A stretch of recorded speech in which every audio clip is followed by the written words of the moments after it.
সামুদ্রিক মাছ খেতে কিন্তু অসম্ভব মজার আর শরীরের জন্য খুব উপকারী। সামুদ্রিক মাছ অনেকেই আবার পছন্দও করেন না, কিন্তু সামুদ্রিক মাছ যদি খেতে পারেন শরীরের জন্য খুবই খুবই উপকারী। সুপ্রিয় দর্শক, আসসালামু আলাইকুম, ওয়েলকাম টু মাই চ্যানেল। কেমন আছেন সবাই? আশা করি সবাই ভালো আছেন। যে যেখানে আছেন সুস্থ আছেন, নিরাপদে আছেন। যে যেখান থেকে ভিডিওটি দেখতেছেন শুরুতে একটা লাইক দিয়ে ফুল ভিডিওটি দেখার অনুরোধ রইল। আজকে আপনাদের সাথে শেয়ার করব সুরমা মাছ ভুনা রেসিপি। আজকে আমি রান্না করেছি খুব সহজে এবং খুবই মজাদার সুরমা মাছের ভুনা। চলুন আমি কিভাবে রান্না করেছি আপনাদের সাথে শেয়ার করব। প্রথমে এখানে আমি সুরমা মাছ নিয়ে নিলাম।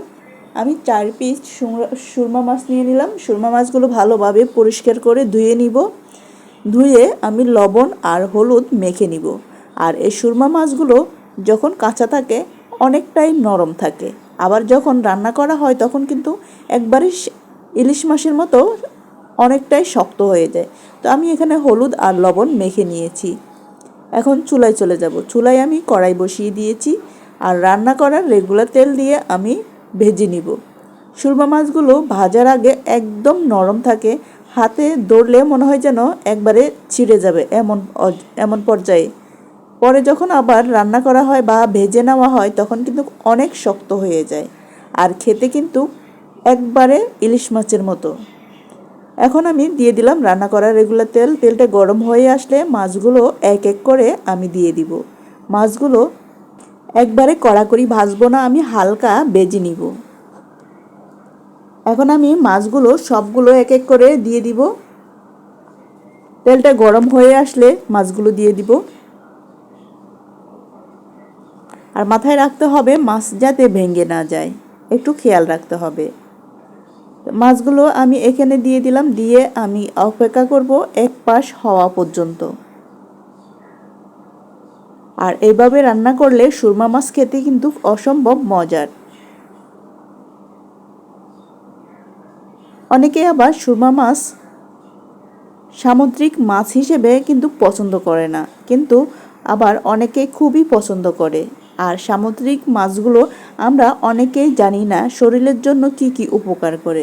সামুদ্রিক মাছ খেতে যেমন অসম্ভব মজার আর শরীরের জন্য খুবই উপকারী। তো আমার এক সাইড হয়ে গেল, এখন আমি আবার উল্টিয়ে দিব।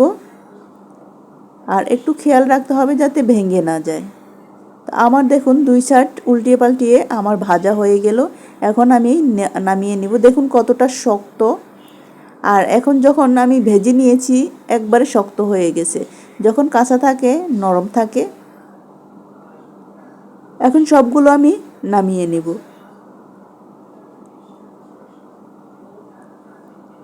আমার মাছগুলো নামানো হয়ে গেল। এখন আমি দিয়ে দিব পেঁয়াজ কুচি। আমি এখানে হাফ কাপের মতো পেঁয়াজ কুচি দিয়ে দিব।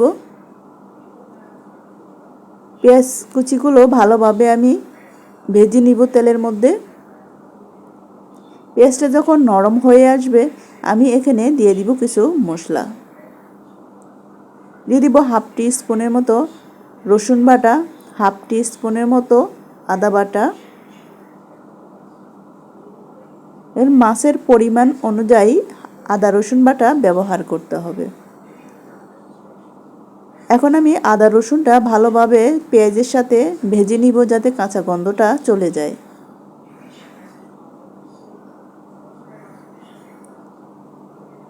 তো আমার অনেকটাই ভাজা হয়ে গেল। এখন আমি দিয়ে দিব হলুদের গুঁড়ো হাফ টি স্পুন, দিয়ে দিব মরিচের গুঁড়ো। মরিচটা আপনারা আপনাদের পছন্দ মতো ব্যবহার করবেন। ঝাল যতটুকু পছন্দ করে ওই পরিমাণে মরিচটা ব্যবহার করবেন।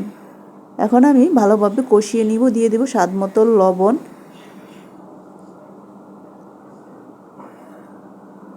এখন ভালোভাবে কষিয়ে আমি এখানে সামান্য পরিমাণ পানি দিয়ে দিব। পানি দিয়ে মশলাগুলো আরও ভালোভাবে কষিয়ে নিব। মশলাটা যত কষাবেন তত খেতে কিন্তু অনেকটাই মজার হবে বা অনেক টেস্টি হবে।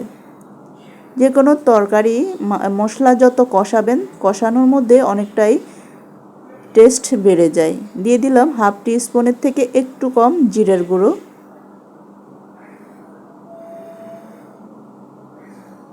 তো আমার কষানো হয়ে গেল। এখন আমি দিয়ে দিব মাছগুলো এক এক করে। দেখুন কতটুকু যে পানিটা দিছি আমি, পানিটা একবারে শুকিয়ে নিয়েছি, তেলটা বেশি উঠছে। এখন আমি মাছগুলো দিয়ে দিব। মাছগুলো দিয়ে উল্টিয়ে পাল্টিয়ে ভালোভাবে কষিয়ে নিব। আবারও যাতে না ভেঙে যায় একটু খেয়াল রাখতে হবে।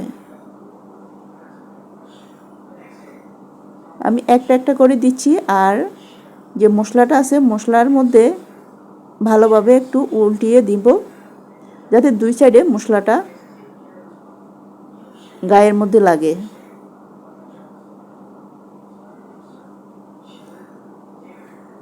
সবগুলো মাছ আমি এখানে দিয়ে দিব।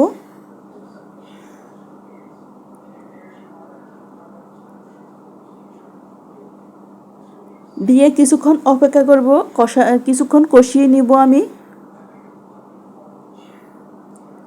কষিয়ে এরপরে আরও সামান্য পরিমাণ পানি ব্যবহার করব। যেহেতু আমি সামান্য পরিমাণ ঝোল রাখবো, তাই ওই পরিমাণ আমি পানিটা ব্যবহার করব।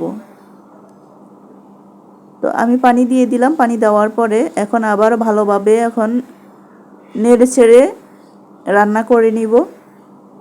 উল্টিয়ে পাল্টিয়ে ভালোভাবে রান্না করে নিতে হবে, যাতে মাছের ভিতরে লবণ মরিচ ভালোভাবে ঢোকে।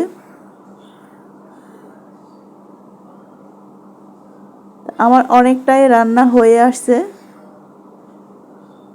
মাছটাও সিদ্ধ হয়ে গেল।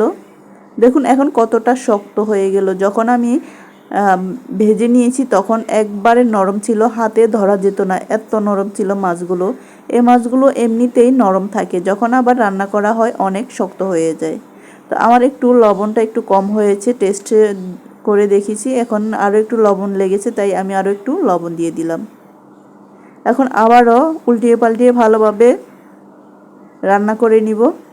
লবণ যেহেতু আমি ব্যবহার করেছি, আবার পুনরায় এই লবণটা যাতে মাছের ভিতরে ঢোকে ওই পরিমাণ ভালোভাবে নেড়ে চেড়ে দিতে হবে। দিয়ে দিলাম আমি 4-5টার মতো কাঁচামরিচ মাঝখানে কেটে দিয়ে দিলাম। এখন আমি আবার উল্টিয়ে পাল্টিয়ে আমি দুই থেকে 5 মিনিটের মতো রান্না করে নিব। ঝোলটা অনেকটাই ঘন হয়ে আসছে। হাতের কাছে ধনিয়া পাতা থাকলে ধনিয়া পাতা ব্যবহার করতে পারেন। আমার হাতের কাছে ধনিয়া পাতা ছিল না, তাই আর ব্যবহার করতে পারি না। তো আমার অলমোস্ট রান্না করা হয়ে গেল।